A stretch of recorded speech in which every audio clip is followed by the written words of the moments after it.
ya lo hago definitivo.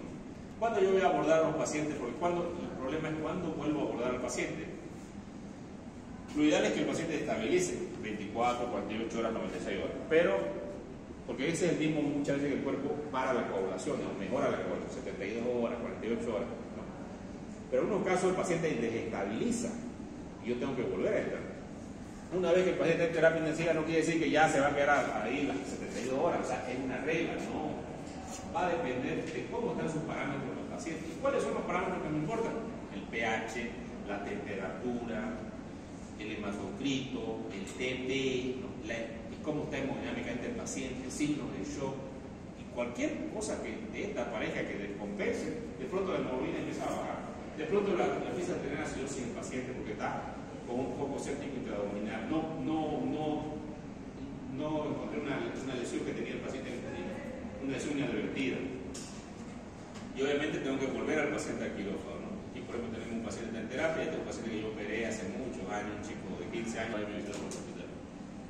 ¿Qué es lo que yo tengo que tener en cuenta esto? Presión arterial media es algo muy importante. Debajo de 70, la presión arterial media es la que va a llamar la atención. ¿Qué es la presión arterial media? Nos indica que hay hipoperfusión objetiva. Entonces yo es un parámetro que tengo que tener en cuenta, rápido, actuar lo más rápido posible. La restauración ya les dije, cuando el paciente esté estable vamos a volver a entrar. O si está inestable. Si está inestable a las 24 horas, entra a las 24 horas. Si está inestable a las 48 horas, a las 48. Y si puede entrar un poquito más, 70 puede. Pero si hay contaminación, no se recomienda que pasemos más de este tiempo. Entre 42 y 72 horas es el tiempo ideal. Y aquí está la respuesta. Apenas se estabiliza.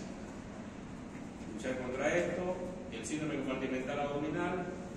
¿Cómo hago para diagnosticar esta enfermedad? No piensen ustedes que muchas veces pasa porque yo doy muchos fluidos al paciente, se hematizan la masa, yo le doy mucho líquido y el paciente hace un síndrome compartimental, empieza a aumentar la presión. Entonces lo que tengo que hacer es medir la presión intraabdominal.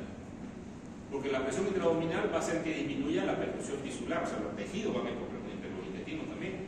Y obviamente tengo que medir esta presión. ¿Cuál es la medición? ¿Cuál es la medición normal de la presión intraabdominal? 5 milímetros de mercurio, rango normal. Entre 2 a 7, sin embargo, los pacientes obesos inclusive pueden llegar a oscilar entre 10 a 15 milímetros de mercurio, los obesos.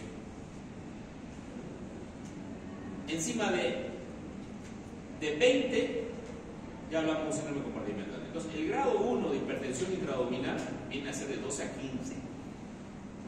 El grado 2 viene de 6 a 20 milímetros de mercurio. Y el grado 3, por encima de los 20 milímetros de mercurio, le llamamos lo que se llama el síndrome compartimental abdominal. Por encima de 25, grado 4. ¿Ya? Entonces, encima de esto, ¿quién lo dice esto? La Asociación Mundial. ¿Cuáles son los factores de riesgo para esto?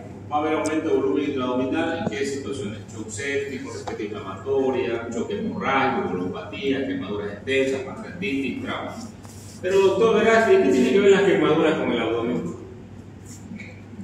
Como le pongo mucha cantidad de líquido, ¿no es cierto? Cuando hago la hidratación del paciente, también se me hematizan los intestinos y puede hacer síndrome compartimental sin que yo haya tocado la bola. Peritonitis. Diálisis peritoneal.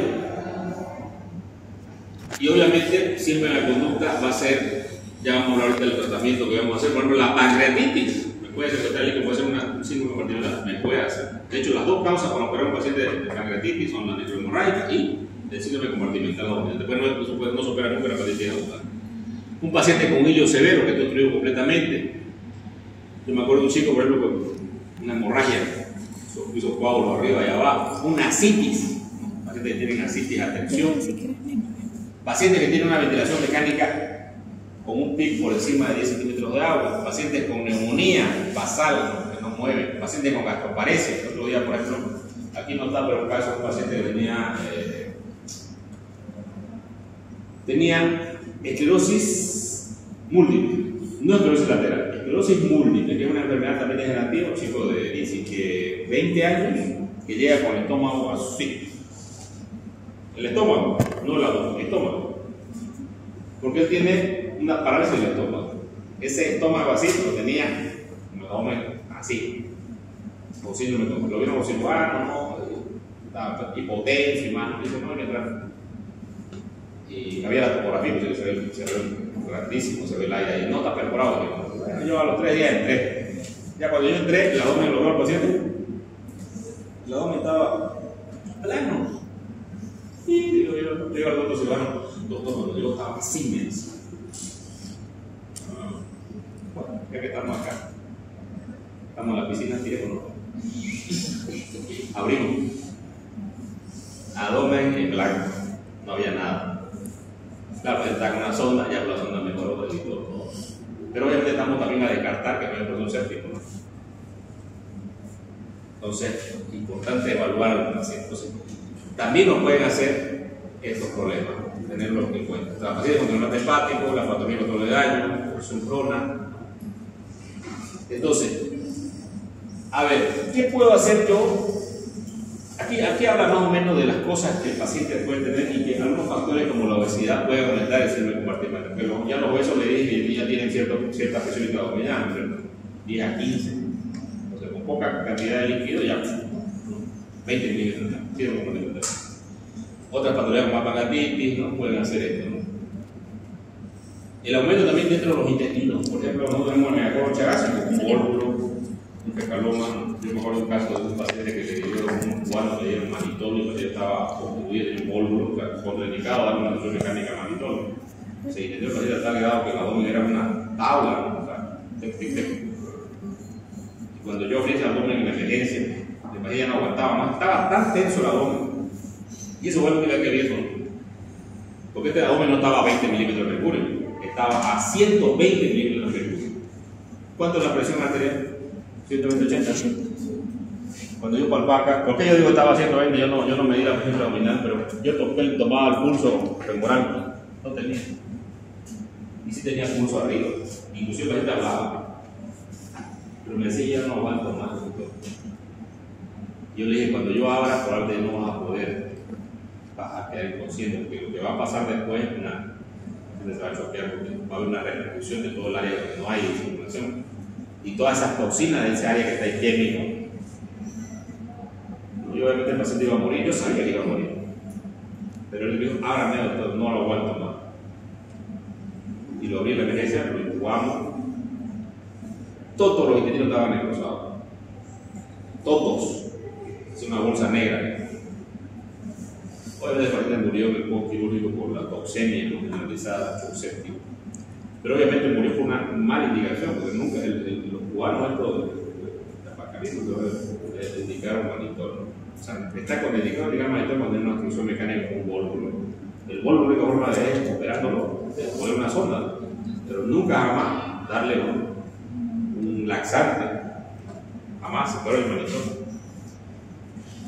Entonces, es importante tener en cuenta de qué causa viene a ser el síndrome compartimento. ¿Es secundario o es terciario? Decimos que es secundario cuando es secundario a una patología que el paciente tiene, una sepsis. Y terciario cuando este paciente ha vuelto a reincidir. Generalmente va a pasar esto cuando el paciente ya tuvo antecedentes, por ejemplo, una ascitis, se derramó el líquido, volvió a hacer ascitis nuevamente y está con síndrome compartimento de la boca. También hay que tener en cuenta si tiene una lesión de órganos como el parénquima, hígado, cultura hepática, si es un aneurisma aórtico, una hemorragia retroperitoneal, cuál es la causa. La clínica es un abdomen que va a estar, ustedes lo van a palpar y va a estar duro, atención, y se va a dar cuenta. O sea, es importante acá, y también aquí voy a hacer una cuenta con mi jefe, porque me dijo, no, ese paciente tiene síndrome compartimental, porque él miraba lo que había medido la presión abdominal, que la medía en centímetros de agua. Y yo le digo, ¿cómo está el paciente? Está bien, pensaba, dice el paciente. Está bien, pensaba, pero está mal. ¿Qué tal? Está pidiendo mal, porque tiene que multiplicar. Aquí decimos que está midiendo mercurio, ¿no? A transformar centímetros de agua tenemos que hacer una multiplicación, porque 1 milímetro de mercurio no es igual a 1 centímetro de agua. 1 milímetro de mercurio igual a 1.33 centímetros de agua. Y si yo mido en agua, tengo que hacer la conversión a milímetros de mercurio. Y obviamente el jefe pregunta, no. Allá el doctor que dice, no, sí. ¿Usted qué dice? Usted dice, doctor. El único que decía que era no, era yo. Leo el libro, doctor. ¿Qué quiere? Leo. Bueno, hicimos la apuesta, traje el libro. Me quedo callado. Porque yo tenía razón que Aparte que el paciente estaba bien, digamos, no tenía la clínica. O sea, yo tengo que valorar la clínica con la medición que tiene el paciente. Y obviamente esto es importante tenerlo en cuenta. La medición es importante.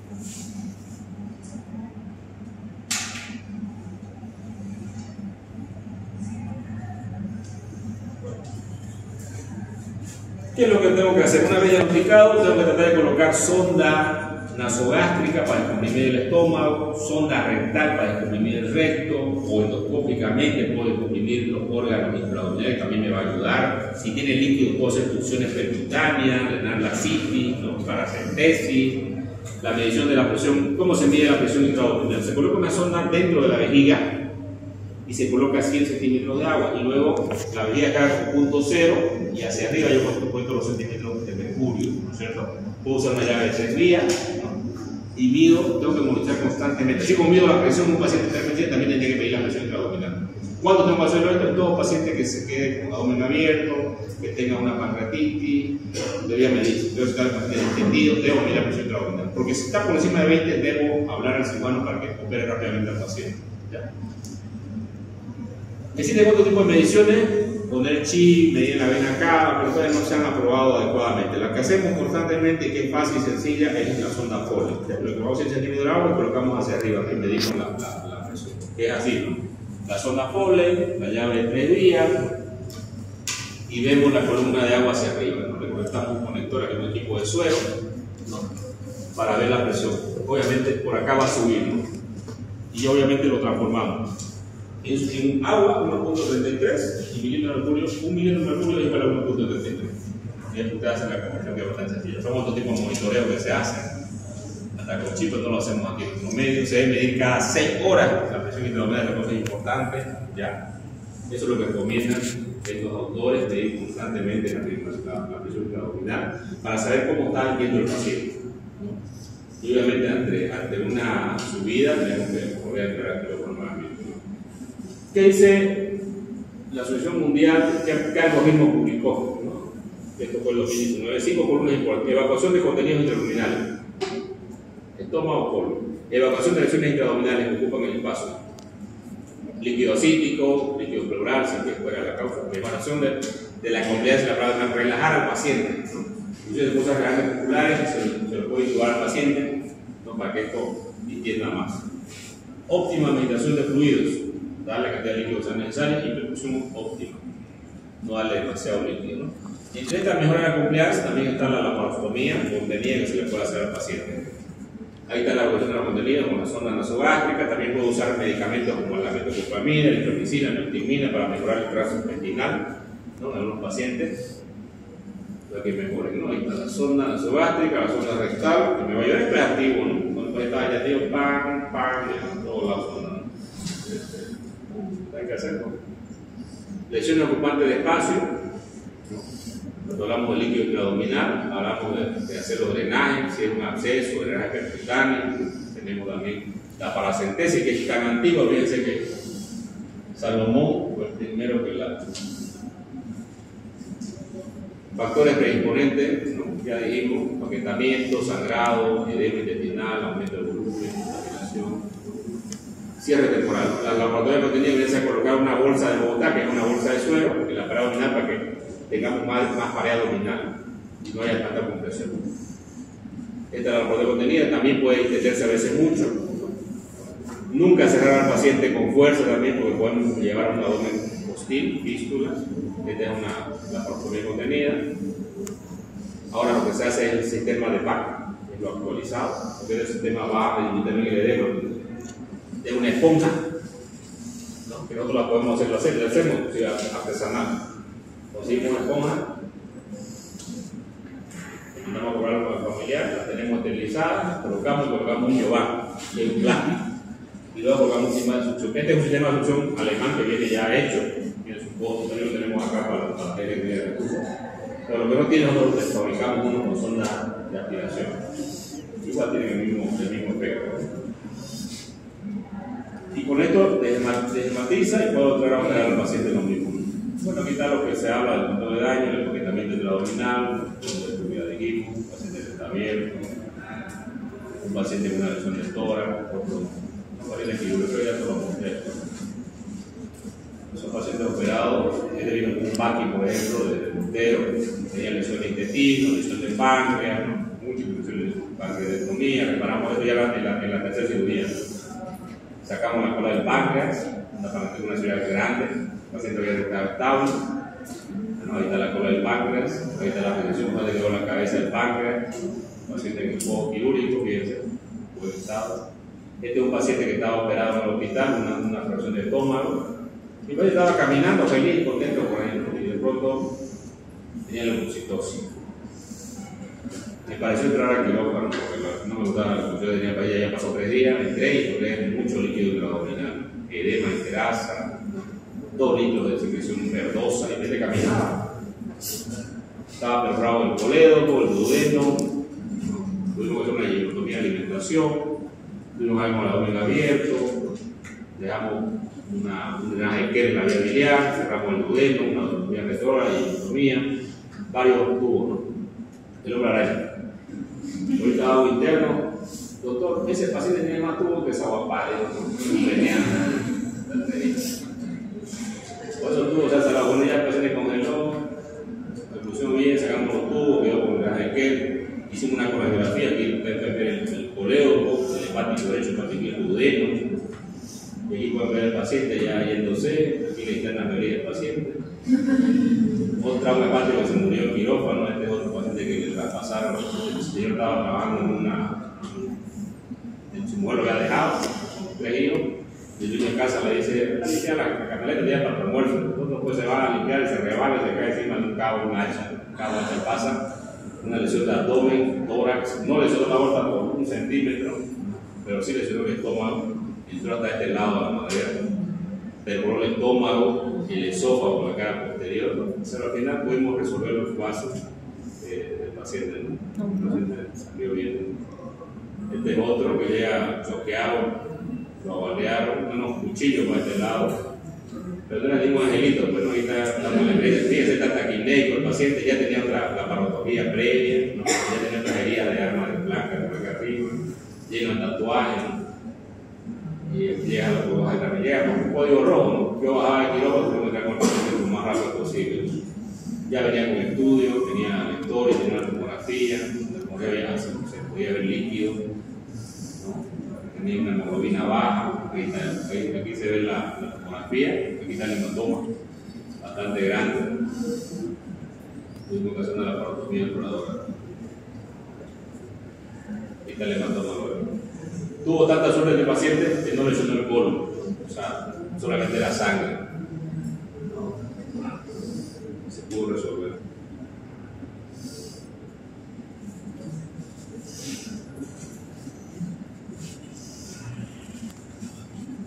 Otro paciente de este otro que lo balearon. Cuando llegan choqueados, se tumbó todo, pero ya cuando estamos haciendo el postoperatorio, aquí pueden ver ustedes el monitor, creo que eso tiene.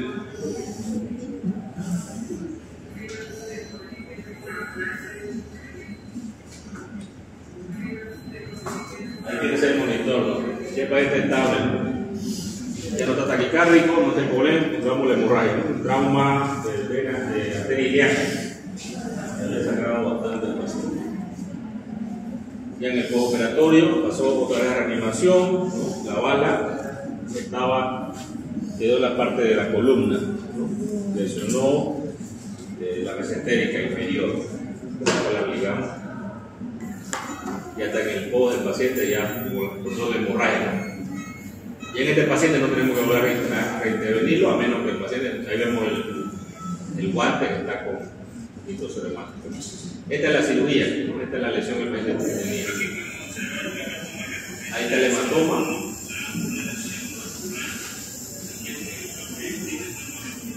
Ya no sangra nada. Control de hemorragia, reposición de volumen, el paciente mejora. Luego también tenemos los abdómenes hostiles, que pueden llegar muchos pacientes desde este abdomen hostil, pues no se trató adecuadamente el paciente y esto puede llevar en un. Este otro paciente tuvo un trauma, este estaba estable, pudimos hacerlo por la paroscopía, porque estaba estable, ¿no? Entramos, vino después de 24 horas el paciente.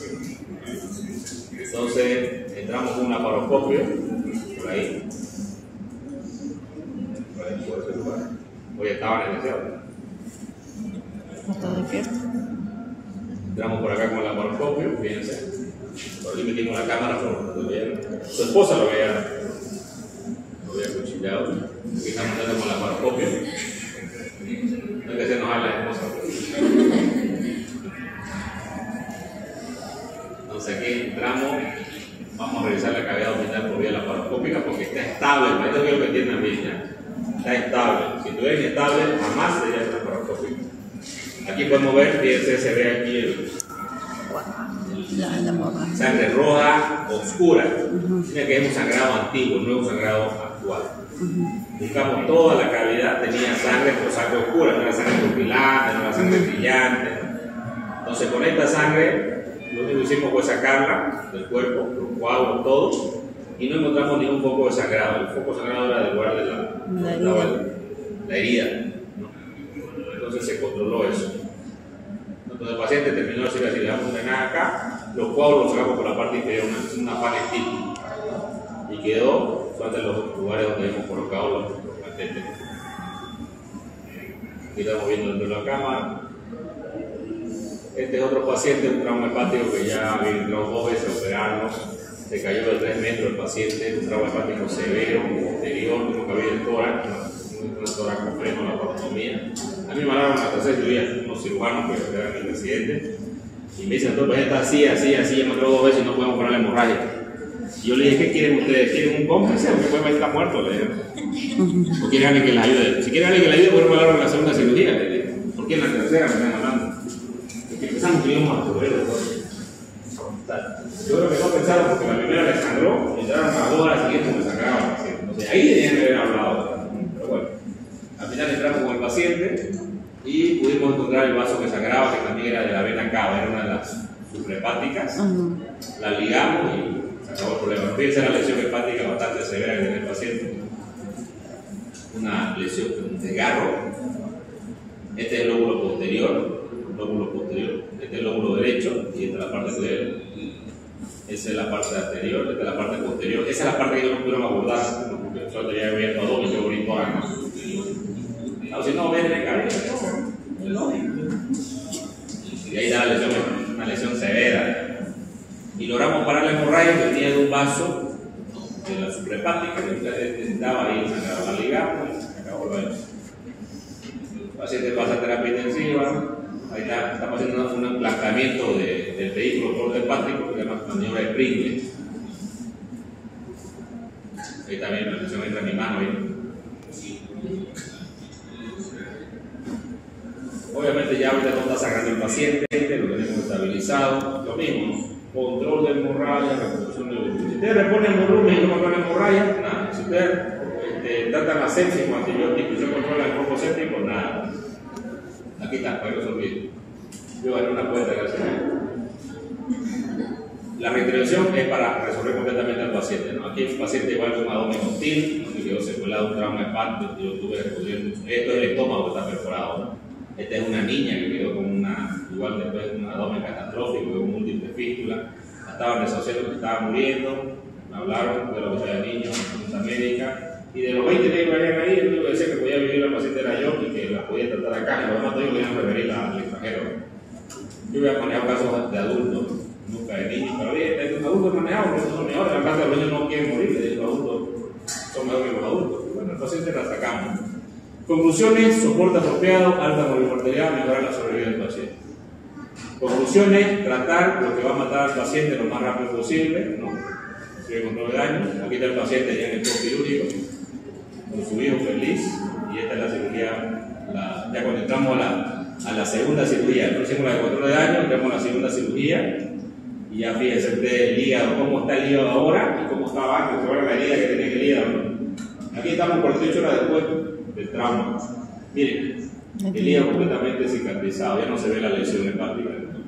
Aquí estoy movilizando el hígado, fíjense. Ya no, ahí está la herida del hígado. Ese día no la suturé, ese día no hice nada, solo hice un empaquetamiento y le puse gel Juan, que es como una solución, una gelatina.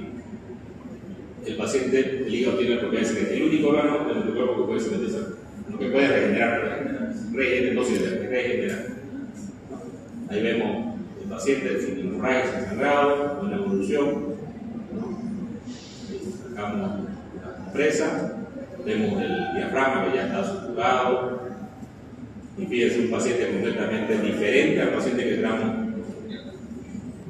El hígado, ustedes se lo ven de buen color, buen aspecto. Entonces, estas son las cosas que alientan a que uno haga un trabajo adecuadamente, ¿no? Cuando ve esos resultados. Y aquí ya el paciente está metido y ya así.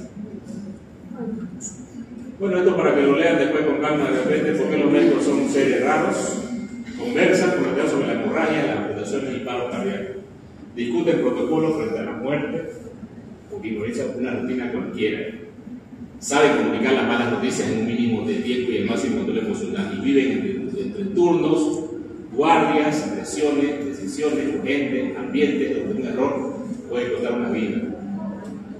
Y así mismo regresan a casa, llegan a la ciudad a dormir, comen con sus cónyuges e intentan ver una película como si todo estuviera en paz. Desde afuera eso parece frialdad, mas no lo es, porque el médico tiene que adaptarse, ¿no es cierto? Es resistencia, eso sí quieren ustedes, resiliencia, adaptación, pónganle el término que ustedes quieran. Los médicos aprenden a contener sus propios dolores, para acogerlos de otros, aprenden a respirar hondo después de la muerte de un paciente, porque minutos después tienen que salvar a otro paciente. Son entrenados para mantener la lucidez durante el caos, para dominar la ciencia, controlar la técnica y aún así ofrecer humanismo. O sea, dominar la ciencia, controlar la técnica y aún así ofrecer humanismo. No veremos siempre estrés en la emergencia con un paciente, con la familia, ¿no? Si tenemos malos resultados, si el paciente muere, obviamente vamos a tener más gente. Ellos se ven lo que nadie quiere ver, saben lo que ninguno le gustaría saber y enfrentan todos los días lo que la mayoría de las personas se pasan la vida pretendiendo evitar: el sufrimiento, la fragilidad y la finitud, ¿no es cierto? Porque no solamente hablemos de un paciente que tiene cáncer, cáncer terminal, ¿no? También es un paciente y también tengo que verlo. Entonces, todo eso tengo que saber lidiar con el retraso. Es por eso que los médicos parecen ser raros, porque siguen firmes en una misión que es entrega, preparación y cuidado. Esto lo escribe por eso antes de jugar a un médico, porque parece distraído, cansado o excesivamente directo, recuerdo, tal vez él está apenas intentando soportar el peso invisible de salvar a alguien, otra vez con el corazón en silencio. Y lo escribe una abogada, Caroline Fonseca. Se lo paso a la diálogo.